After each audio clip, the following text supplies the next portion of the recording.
নমস্কাৰ সকলোকে আমাৰ অন্যটা ভিডিঅ'লৈ স্বাগতম জনালো মই হৈছো পবিত্ৰ বৰা আৰু আপোনালোকে চাই আছে ষ্টাডি উইথ পবিত্ৰ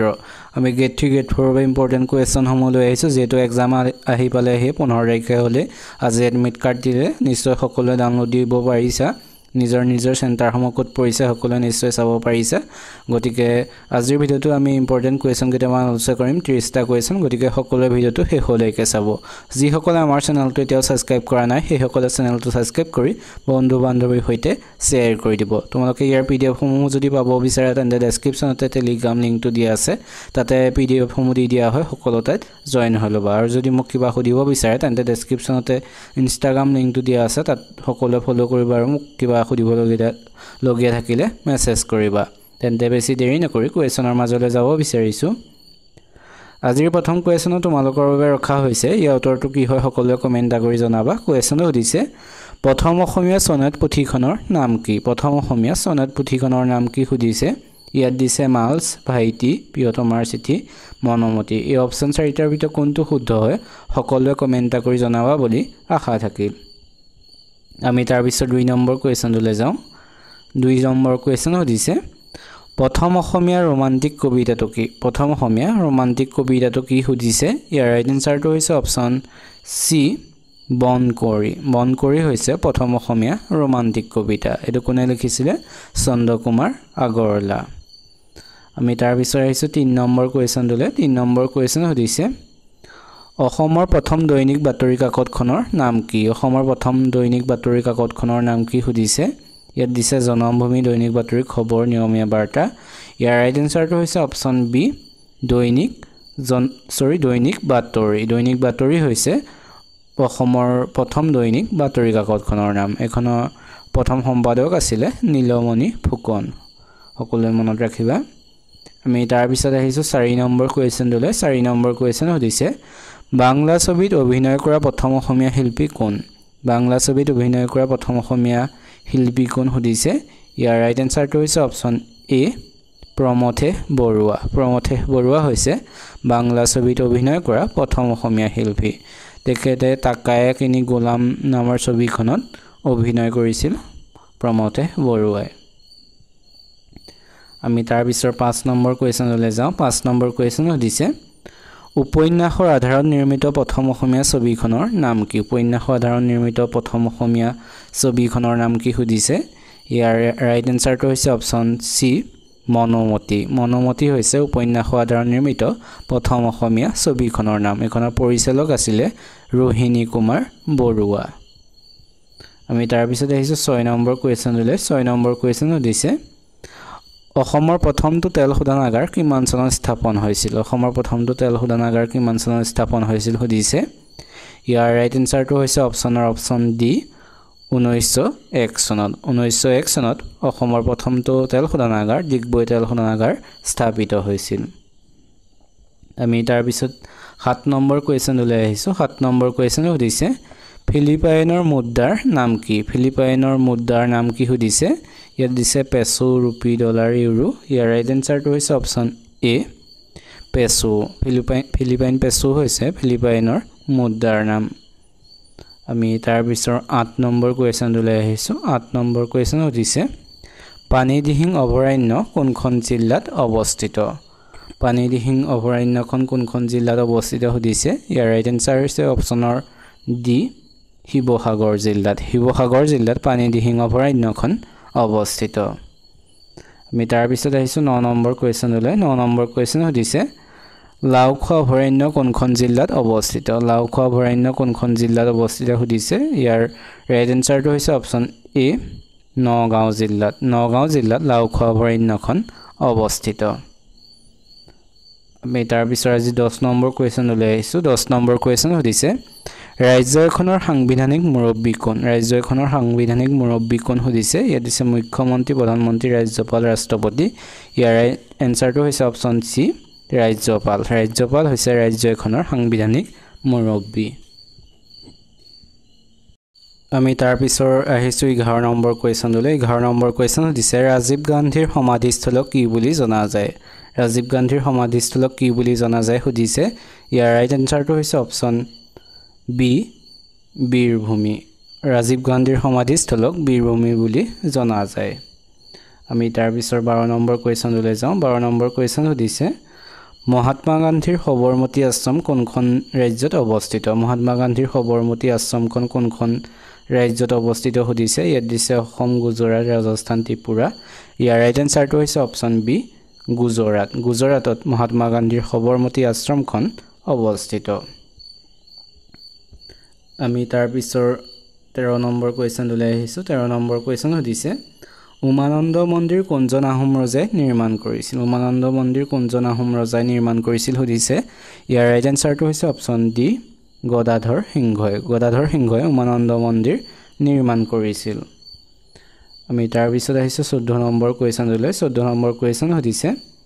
কোন চনত বিধৱা বিবাহ আইন গৃহীত কৰা হৈছিল বিধৱা বিবাহ আইন কোন চনত গৃহীত কৰা হৈছিল সুধিছে ইয়াৰ অপচনৰ শুদ্ধ উত্তৰটো হৈছে অপচন সি 1856 চনত বিধৱা বিবাহ আইন গৃহীত কৰা হৈছিল আমি তাৰ পিছত আহিছো আজি 15 নম্বৰ কোৱেশ্চনলৈ 15 নম্বৰ কোৱেশ্চন সুধিছে নাবাৰ্ডৰ মুখ্য কাৰ্যালয় ক'ত অৱস্থিত সুধিছে ইয়াৰ ৰাইট এনসাৰটো হৈছে অপচন বি মুম্বাইত নাবাৰ্ডৰ মুখ্য কাৰ্যালয় অৱস্থিত আমি তাৰ পিছৰ 16 নম্বৰ কোৱেশ্চনলৈ আহিছো 16 নম্বৰ কোৱেশ্চন সুধিছে মোহিনীঅট্টম কোন ৰাজ্যৰ ধ্ৰুপদী নৃত্য সুধিছে ইয়াৰ ৰাইট এনসাৰটো হৈছে অপচন এ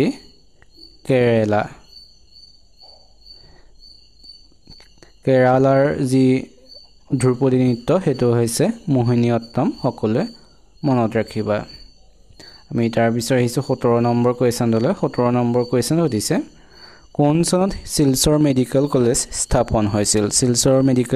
কোন চনত স্থাপন হৈছিল সুধিছে ইয়াৰ ৰাইট এনসাৰটো হৈছে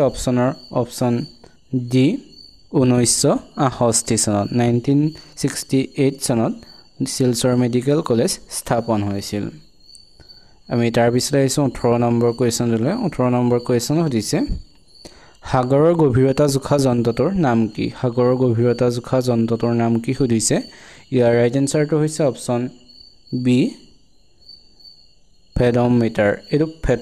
ফেথোমিটাৰ বুলি কোৱা হয় ফেথোমিটাৰ হেতু মনত ৰাখিবা ইয়াৰ ৰাইট এনসাৰটো হৈছে অপচন বি ফেথোমিটাৰ আমি তাৰ পিছৰ 19 নম্বৰ কোৱেশ্চনলৈ যাওঁ 19 নম্বৰ কোৱেশ্চন সুধিছে গোৱাৰ ৰাজধানী চহৰ কি সুধিছে ইয়াৰ ৰাইট এনসাৰটো হৈছে অপচনৰ এ পানাজী হৈছে গোৱাৰ ৰাজধানী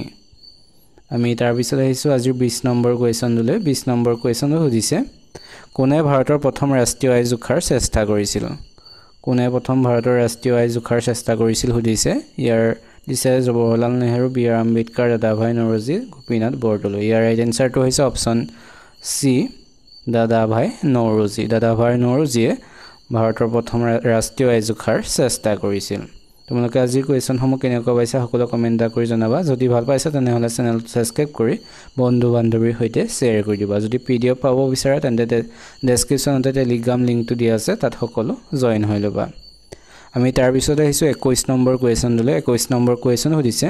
কোনে মহাত্মা গান্ধীক জাতিৰ পিতা উপাধি প্ৰদান কৰিছিল মহাত্মা গান্ধীক কোনে প্ৰদান কৰিছিল সুধিছে ইয়াৰ ৰাইট এনসাৰটো হৈছে অপচন বি সুভাষ চন্দ্ৰ বসুৱে মহাত্মা গান্ধীক জাতিৰ পিতা উপাধি প্ৰদান কৰিছিল আমি তাৰ পিছত আহিছো 22 নম্বৰ কোৱেশ্চনলৈ 22 নম্বৰ কোৱেশ্চন সুধিছে প্ৰাচীন অসমৰ ইতিহাস ৰচনাত প্ৰচুৰ সমলৰ যোগান ধৰা সংস্কৃত গ্ৰন্থখন কি গ্ৰন্থখন কি সুধিছে ইয়াৰ ৰাইট এনসাৰটো হৈছে অপচন ডি কালিকা পুৰাণ হৈছে প্ৰাচীন অসমৰ ইতিহাস ৰচনাত প্ৰচুৰ সমলৰ যোগান ধৰা সংস্কৃত গ্ৰন্থ আমি তাৰ পিছত আহিছো 23 নম্বৰ কোৱেশ্চনলৈ 23 নম্বৰ কোৱেশ্চন সুধিছে ইংবৰ্মী যুদ্ধ কাৰ মাজত সংঘটিত হৈছিল সুধিছে ইয়াৰ ৰাইট এনসাৰটো হৈছে অপচন বি ইংৰাজ আৰু মানসকলৰ মাজত ইংবৰ্মী যুদ্ধ সংঘটিত হৈছিল তাৰ পিছত আহিছো 24 নম্বৰ কোৱেশ্চনলৈ 24 নম্বৰ কোৱেশ্চন সুধিছে ডেথ অফ এ সিটি গ্ৰন্থখন কাৰ ৰচনা সুধিছে ইয়াত অমৃতা প্ৰীতম ৰবীন্দ্ৰনাথ ঠাকুৰ জৱাহৰলাল নেহৰু কালিদাস ইয়াৰ ৰাইট এনসাৰটো হৈছে অপচন এ অমৃতা প্ৰীতমে ডেথ অফ এ চিটি গ্ৰন্থখন ৰচনা কৰিছিল আমি তাৰ পিছত আহিছো 25 নম্বৰ কোৱেশ্চনলৈ 25 নম্বৰ কোৱেশ্চন সুধিছে তুৰস্কৰ ৰাজধানী কি সুধিছে ইয়াৰ ৰাইট এনসাৰটো হৈছে অপচন সি আংকাৰা হৈছে তুৰস্কৰ ৰাজধানী চহৰ আৰু তুৰস্কৰ মুদ্ৰাৰ নাম কি আহিব পাৰে মনত ৰাখিবা লিৰা আমি তাৰ পিছত আহিছো 26 নম্বৰ কোৱেশ্চনলৈ 26 নম্বৰ কোৱেশ্চন সুধিছে চিলিৰ মুদ্ৰাৰ নাম কি সুধিছে ইয়াৰ ৰাইট এনসাৰটো হৈছে অপচন এ পেসো হৈছে চিলিৰ মুদ্ৰাৰ নাম আমি তাৰ পিছত 27 নম্বৰ কোৱেশ্চনলৈ আহিছো 27 নম্বৰ কোৱেশ্চন সুধিছে মাছনিশা যেতিয়া গোটেই বিশ্ব শুই পৰিব তেতিয়া ভাৰতে সাৰ পাই উঠি জীৱন আৰু স্বাধীনতাৰ ফালে আগুৱাই যাব এই কথাষাৰ কোনে কৈছিল উক্ত কথাষাৰ কোনে কৈছিল সুধিছে ইয়াৰ অপচনৰ শুদ্ধ উত্তৰটো হৈছে অপচন বি জৱাহৰলাল নেহৰুৱে কৈছিলে মাছনিশা যেতিয়া গোটেই বিশ্ব শুই পৰিব তেতিয়া ভাৰতে সাৰ পাই জীৱন আৰু স্বাধীনতাৰ ফালে আগুৱাই যাব আমি তাৰ পিছত 28 নম্বৰ কোৱেশ্চনলৈ আহিছো 28 নম্বৰ কোৱেশ্চন সুধিছে ৰাষ্ট্ৰপতিৰ শাসন বলবৎ কৰাৰ সৰ্বোচ্চ কাল কিমান সুধিছে ইয়াৰ অপচনৰ শুদ্ধ উত্তৰটো হৈছে অপচন ডি 6 মাহ ৰাষ্ট্ৰপতিয়ে শাসন বলবৎ কৰিব পাৰে সৰ্বোচ্চ আমি তাৰ পিছত আহিছো 29 নম্বৰ কোৱেশ্চনলৈ 29 নম্বৰ কোৱেশ্চন সুধিছে ৰাজ্যৰ বিশ্ববিদ্যালয়সমূহৰ আচাৰ্য হিচাপে কোনে কাৰ্যনিৰ্বাহ কৰে সুধিছে ইয়াৰ ৰাইট এনসাৰটো হৈছে অপচন এ ৰাজ্যপালে ৰাজ্য বিশ্ববিদ্যালয়সমূহৰ আচাৰ্য হিচাপে কাৰ্যনিৰ্বাহ কৰে আমি আহিছো তাৰ পিছত 30 নম্বৰ কোৱেশ্চনলৈ 30 নম্বৰ কোৱেশ্চন সুধিছে তলৰ কোনখন ৰাজ্যই ৰাজ্যসভালৈ সৰ্বোচ্চ সংখ্যক সদস্য নিৰ্বাচন কৰি পঠায় ৰাজ্যসভালৈ কোনখন ৰাজ্যৰ সৰ্বাধিক সংখ্যক সদস্য নিৰ্বাচন কৰি পঠিয়াই সুধিছে এটো আমি আগৰ ভিডিওটোতে গম পাইছিলো ইয়াত দিছে মেঘালয় ৰাজস্থান উত্তৰ প্ৰদেশ ত্ৰিপুৰা ইয়াৰ ৰাইট এনসাৰটো হৈছে অপচন সি উত্তৰ প্ৰদেশে ৰাজ্যসভালৈ সৰ্বোচ্চ সংখ্যক সদস্য নিৰ্বাচন কৰি পঠিয়ায় আমি আজি যি 30টা কোৱেশ্চন আলোচনা কৰিলো 30টাৰ ভিতৰত তোমালোকে কিমানটা শুদ্ধ উত্তৰ কৰিব পাৰিছা সকলোৱে কমেন্ট কৰি জনাবা কোৱেশ্চনসমূহ কেনেকুৱা পালা কমেন্ট কৰিবা যদি ভাল পালা চেনেলটো সাবস্ক্ৰাইব কৰি বন্ধু বান্ধৱীৰ সৈতে শ্বেয়াৰ কৰি দিবা আমি এতিয়াৰ পৰা ৰেগুলাৰ 2টা বা 3টাকে ভিডিও আনিবলৈ চেষ্টা কৰিম তাৰ মাজতো মেথছও লৈ আহিম ভিডিও গতিকে সকলোৱে চেনেলটো সাবস্ক্ৰাইব কৰি দিব তেন্তে আজিলৈ ভিডিওটো ইমানে ধন্যবাদ